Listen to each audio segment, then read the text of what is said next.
계속해서 창세기 강해를 우리가 나누면서 계속해서 심판받았다, 또 징계받는다, 이런 말씀을 우리가 계속 듣다 보니까, 그러면 하나님의 은혜 주심은 언제 나타나는가?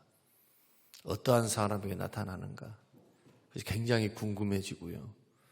그리고 성경을 우리가 읽고 있습니다마는 성경을 읽을 때 전체를, 성경을 관통하는 전체의 사상과 하나님의 의도 속에서 성경책 66권의 한 권 한 권을 바라볼 수 있는 눈이 열리고, 그리고 구절 구절을 해석해낼 수 있는 그런 안목이 생기기 시작하면 성경은 결코 부담스러운 책이 아니고, 그 말씀이 하나님이 조금 심하신 것 같고 급하신 것 같고, 어떨 때는 홍수 심판을 통해서 싹 쓸어버리시니까 하나님이 무자비하신 것 같아도, 우리가 성경 전체를 볼 때 하나님의 마음이 이해가 되기 시작하고, 그 가운데서도 은혜 베푸시는 그 하나님의 긍휼과 자비와 사랑의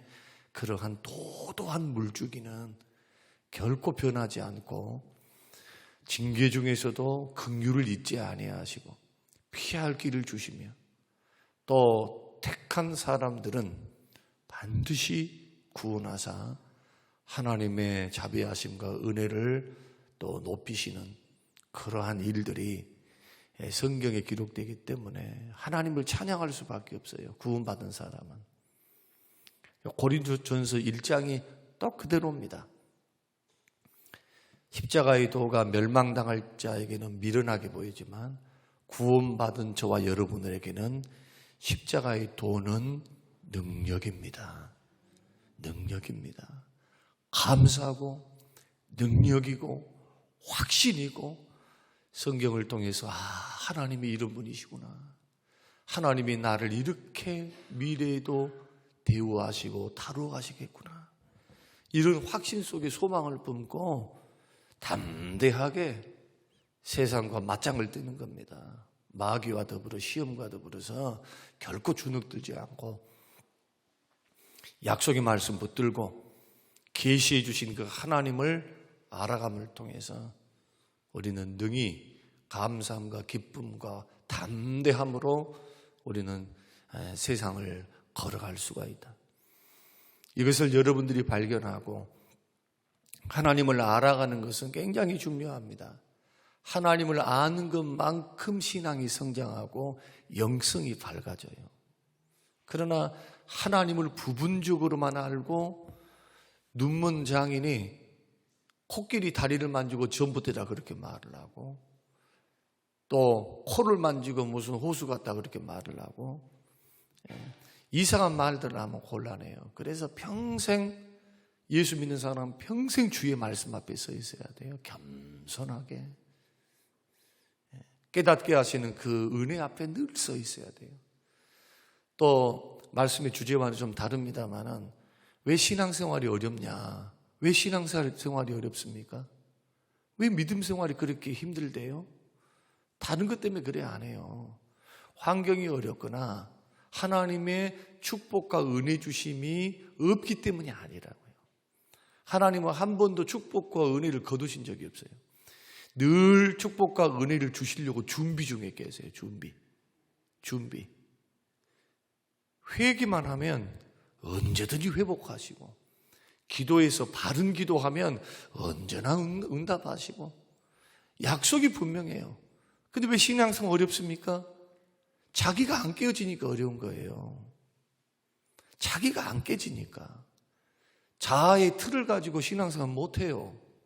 신앙생활을 한다는 것은 하나님을 왕으로 삼고, 이제부터는 나는 내 자아를 깨뜨리겠습니다. 지금까지 알고 있었던 거, 전통, 내 생각, 내 주관, 이것을 철저히 말씀 앞에, 왕 되신 주님 앞에 내가 깨뜨리면, 자아를 깨뜨리면 뭐가 발생하느냐? 아픔이 발생해요. 아픔.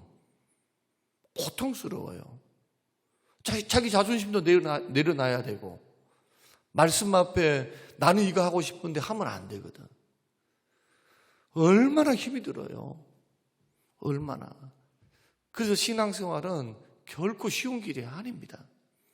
믿음의 선한 싸움을 싸울 줄 모르면 신앙이 성장이 없어요. 또 신앙은 성장하느냐 퇴보하느냐 둘 중에 하나지, 신앙은 멈춰있질 않아요. 믿음은. 여러분 꼭 기억하셔야 돼요. 그래서 믿음의 길을 걸어갈 때는 멈춤이 있어서는 안 됩니다. 마치 자전거 타는 것과 똑같아요. 아무리 환경과 여건이 그래도 우리 신앙생활에 굴곡이 좀 있다 하십시다.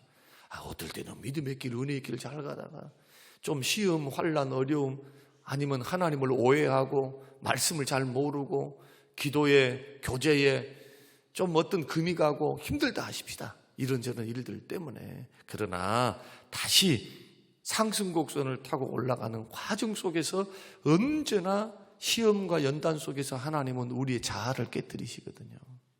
또 깨지게 돼 있어요.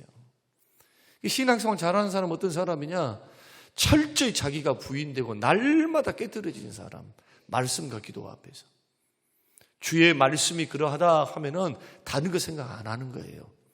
주의 말씀이 분명하다 하면 그 말씀을 중심으로 삶을 재편해요. 생각도. 말씀이 들리면 혼란스러웠던 내 마음이 정리가 돼야 돼.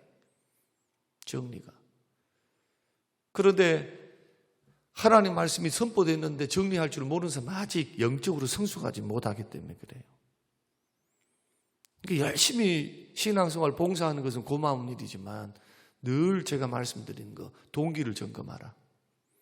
주의 일을 하는 동기가 뭐냐 말이에요. 또 열매로 검증하라. 맨날 일하면서 성령의 열매가 아니라 육신의 소욕 따라서 육신의 열매를 맺으면 갈라디아서 5장이 말씀하잖아요. 그런 열매를 맺으면 하나님 나라를 유업으로 못 받는다고. 이 말씀이 하나님 나라를 유업으로 받지 못한다고 하는데 이 말씀이 적은 말씀입니까? 우리는 까무러쳐져야 돼요. 까무러쳐져야 돼요. 하나님 나라를 유업으로 못 받는데요. 죄를 따라서 마귀 따라서 맨날 자기 자아를 따라서 죄성을 따라서 육체의 욕심을 따라서 계속 그 길에 죄 가운데 있는데 심각한 것은 뭐냐? 여러분 집에 돌아가서 한번 요한 1서 3장을 한번 읽어보세요. 아니 오늘 은혜를 입었더라 이 말씀 마지막에 하니까 한번 읽어볼까요? 어떻게 성경이 말씀하고 있는지. 자, 한번 찾아보십시다. 자, 요한 1서 3장. 오늘 죄에 대한 이야기를 하며 죄 속에서 어떻게 은혜를 베푸시는가를 우리가 말씀을 듣는 시간이니까 요한 1서 3장을 한번 찾아보십시다. 다 한번 찾아보셔야 돼요. 쭉 읽어나가기만 해도 여러분이 아하 하게 됩니다. 자, 3장 1절에서 12절까지 같이 한번 쭉 한번 읽겠습니다. 자, 시작.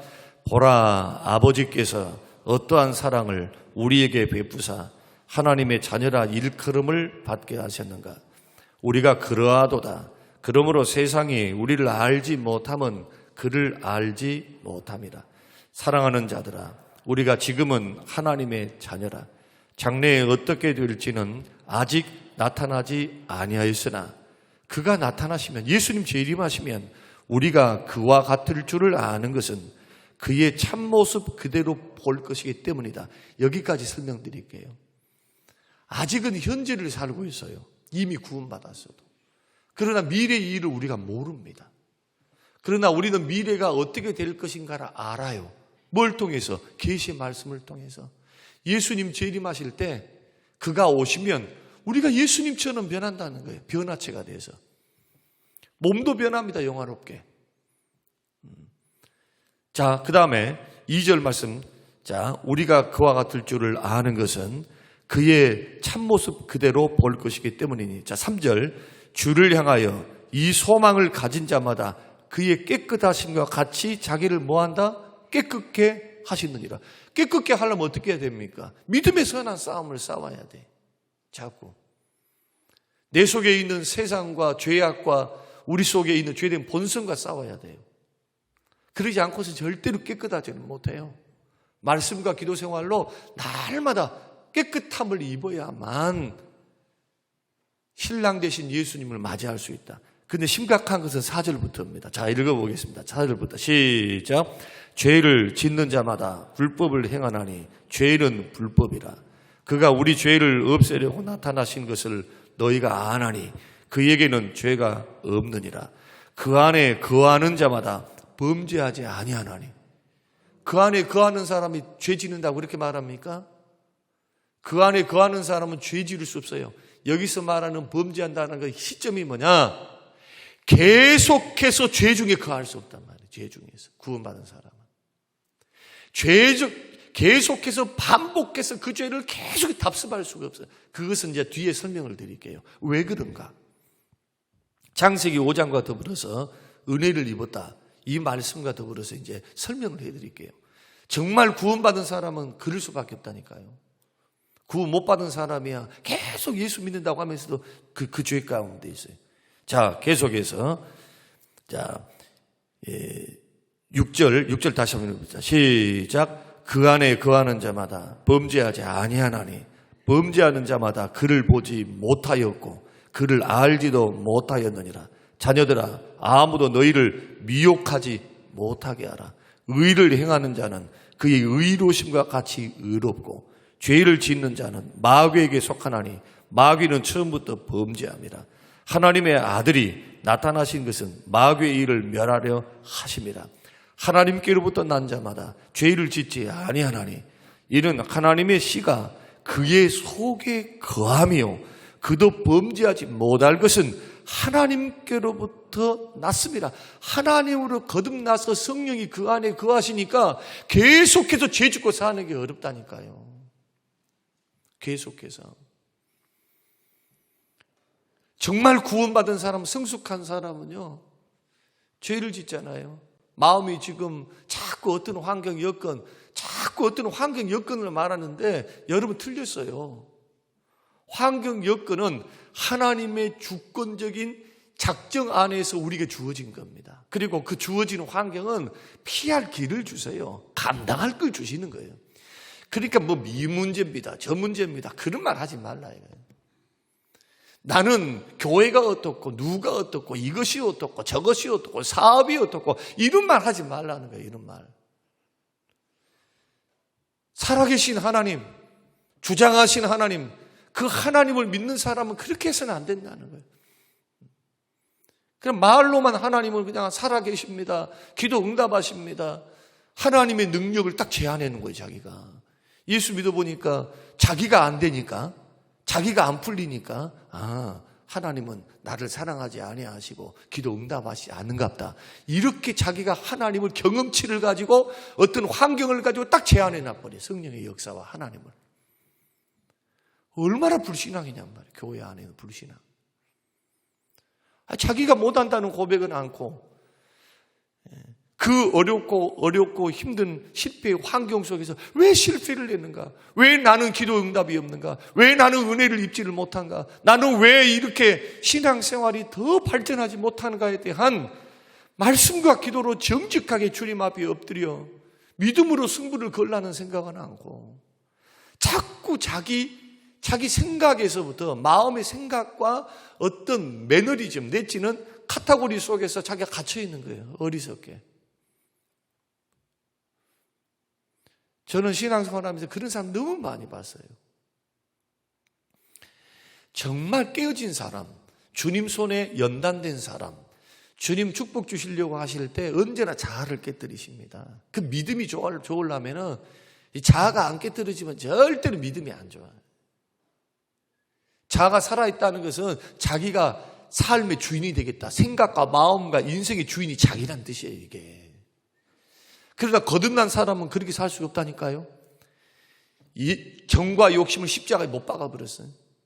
옛사람이 못 박았단 말이에요. 옛사람이. 아직 죄성은 남아있어도 본질적으로 내가 예수를 믿을 때, 거듭날 때, 십자가 앞에 예수와 더불어 예수가 죽을 때, 예수님이 돌아가셨을 때 똑같이 나의 옛사람도 정과 육신이, 정과 욕심이 십자가에 못 박아 죽은 사람이 바로 거듭난 저와 여러분들입니다.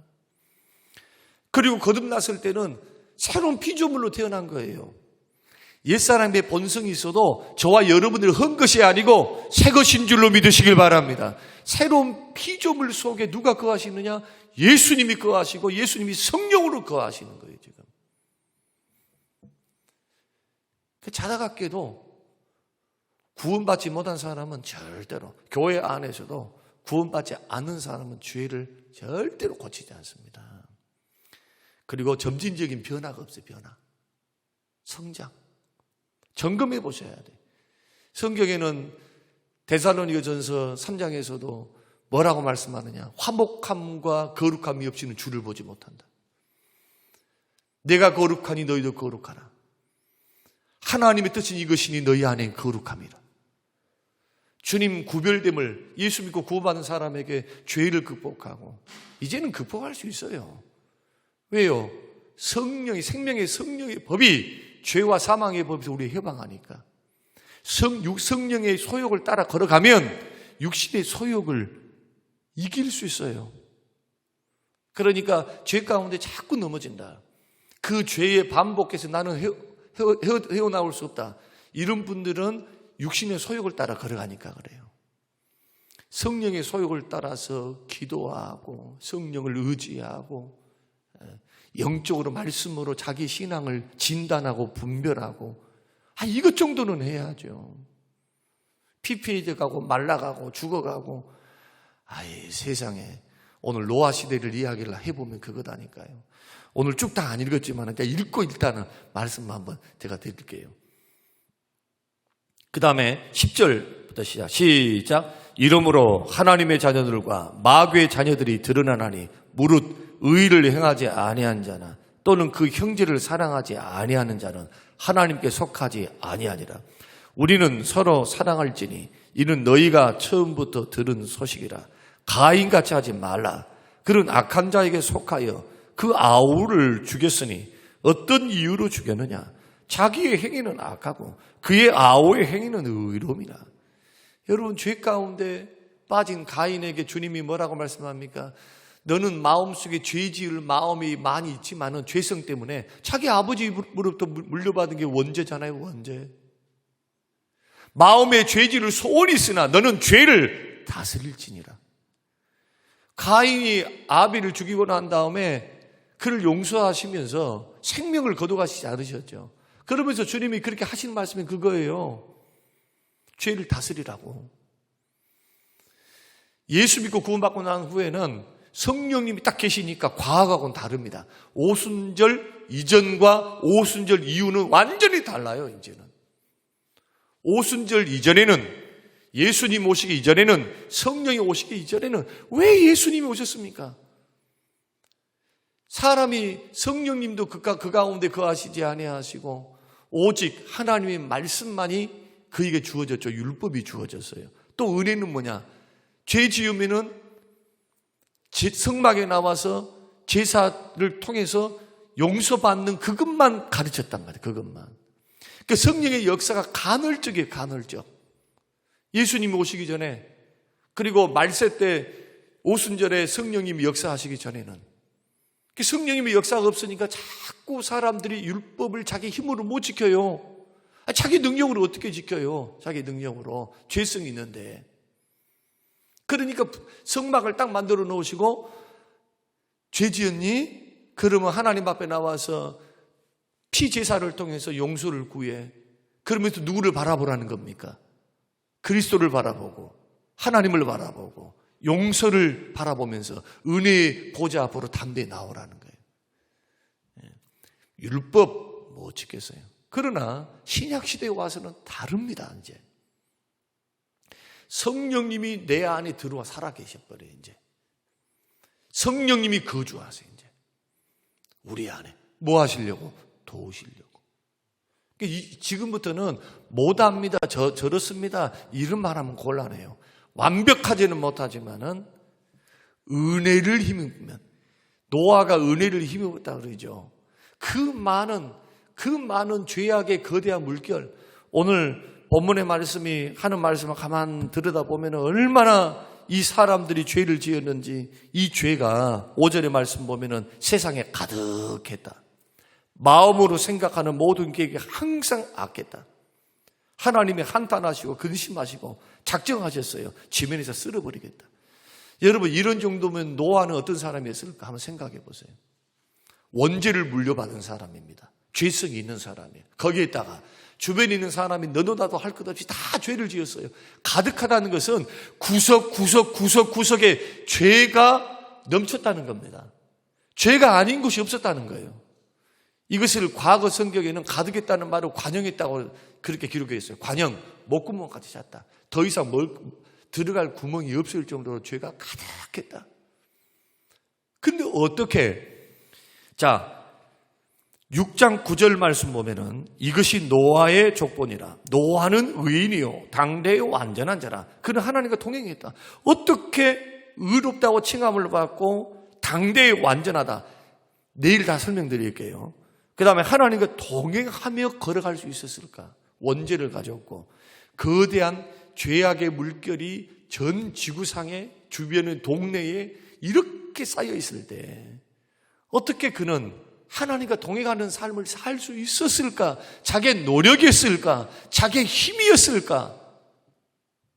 그런데 그 단서를 어떻게 제공하느냐? 8절. 그러나 노아는 여호와께 은혜를 입었더라.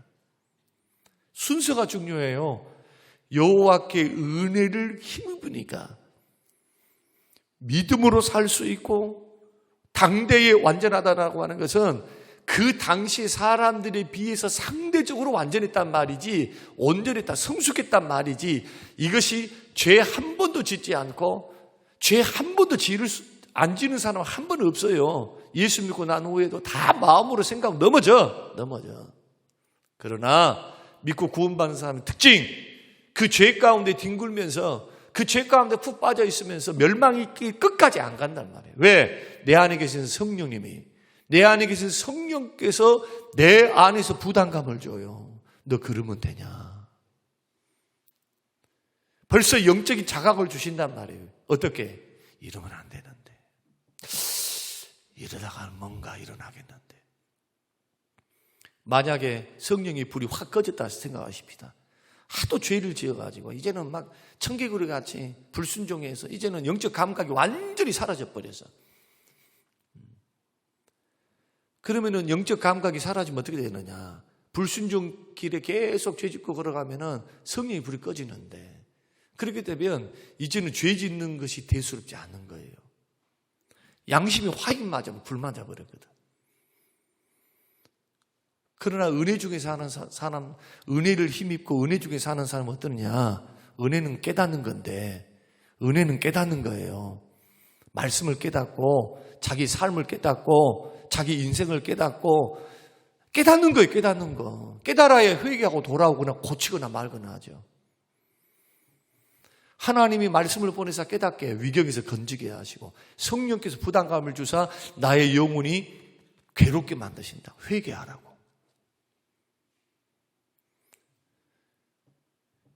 하나님께서 노아에게 그 은혜를 주신 거예요. 버려두지 아니하시고. 뭐 하신 겁니까? 그 지구상에서 노아를 선택하시는 거예요. 노아에게 베푸신 은혜는 뭐냐? 찾아오사 선택하신 은혜입니다. 자녀 삼으려고. 그러니까 은혜를 주셔요. 영적 감각을 주십니다. 하나님의 은혜를 부으시고 긍휼을 부으시고 자비하심으로 그를 대하십니다. 그리고 그를 통해서 인류가 지속되어서 하나님 나라가 세워져 가기 위해서 노아에게 은혜를 부어주신 거예요. 하나님의 은혜 주심이 없었으면 똑같이 세상에서 멸망할 자들과 똑같이 멸망의 길, 죽음의 길 걸어갔을 겁니다. 그냥 하나님은 왜 은혜를 베푸셨을까? 그 많은 사람 중에서.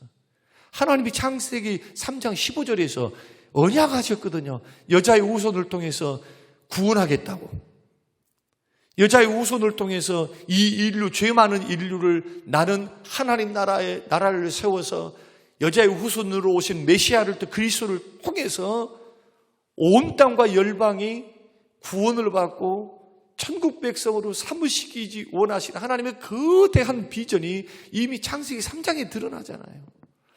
그 언약을 이루시기 위해서 죄 가운데 있는 똑같이 성정이 죄성에 물들어 있는 노아지만 하나님은 그를 은혜를 힘입으니까, 은혜를 베푸시니까 9절 내일을 구체적으로 뭐가 노아의 신앙은 어떠한가에 대해서 살펴보겠습니다만은 하나님이 보실 때 당대 그 당시 사람들보다도 의인이구나라고 이 의인의 칭함은 도덕적으로 완전 무결한 의, 차디크라고 하는 이 성경이 말하는 히브리어의 의인은 법정적인 의를 말해요. 하나님이 볼 때 네 다른 사람하고 비교해 보니까 너 더 낫다.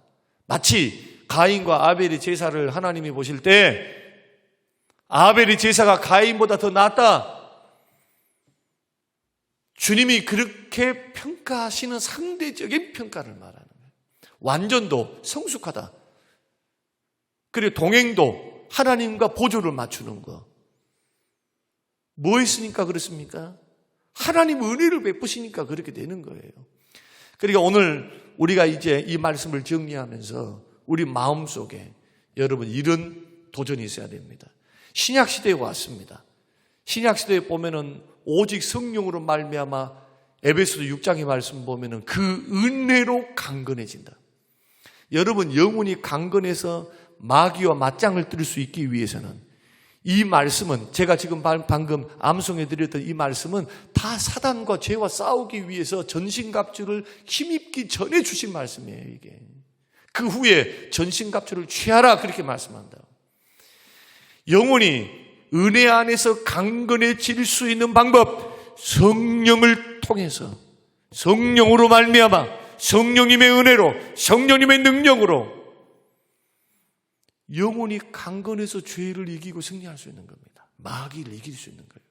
그 다음에 무기가 필요해. 그 다음에 아니 성령의 은혜를 통해서 늘 영혼이 강건하지도 않은데 갑옷만 입혀주면 뭐해.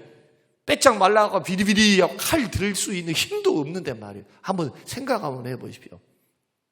순서를, 구원의 투구를, 또 성령의 검을, 의의 흉배를, 복음으로 예배한 신을 그에게 줬다 하십시다. 빼짝 말라갖고 비리비리 해갖고 하나 열을 굶어가지고 병색이 짙은 사람의 비리비리 해갖고 이렇게 해가지고 아니 은혜 속에 영혼이 강건하지 않은데 어떻게 활용합니까 말씀을? 은혜 속에서 강건하지 않은데 어떻게 흉배를 붙였다 해도 마귀가 얼마나 불화살로 도끼로 막 공격해 오는데 은혜 속에서 강건하지 않은데 어떻게 승리를 내요?